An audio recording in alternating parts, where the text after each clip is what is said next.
Climate justice protesters march in Glasgow. Tens of thousands of people gathered in Glasgow to demand action on climate change, according to organizers.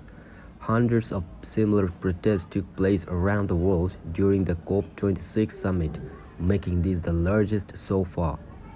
While Greta Thunberg participated in the protest, she didn't address the crowd, leaving activists like Vanessa Nakate to do so. Police detained 21 scientists who had tied themselves to a Clyde River bridge. Officers also detained a number of socialists when fireworks are fired off during the march.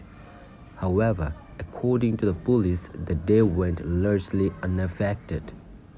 From Kelvingrove Park and Queen's Park, marchers traveled a predetermined 3-mile route to Glasgow Green as part of the Global Day of Action for Climate Justice. The march culminated at the city's central green space.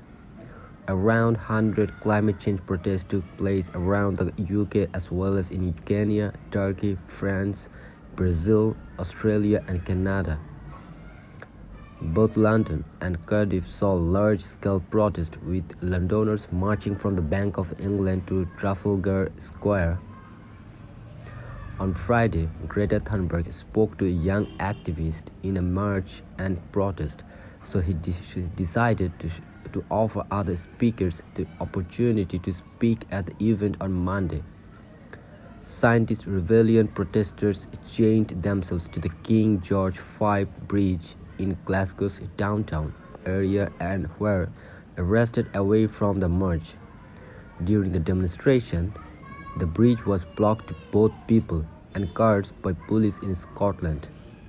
In the face of the rain and cold, many activists wore numerous layers of clothing to be warm and dry.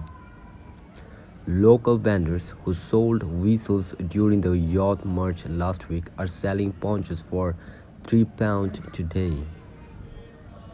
Authorities focused on a group of socialist protesters wearing black and red face masks. The gang was still being carefully watched 5 hours later when they arrived at Glasgow Green.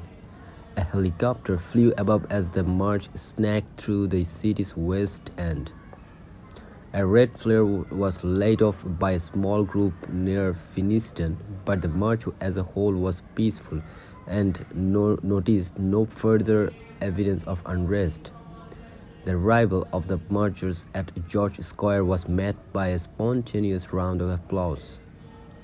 A poster reading "Glasgow's Welcome Climate Activists" encapsulated the mood. But Greta Thunberg, a well-known climate activist, will not be speaking at the demonstration, which upset a large throng.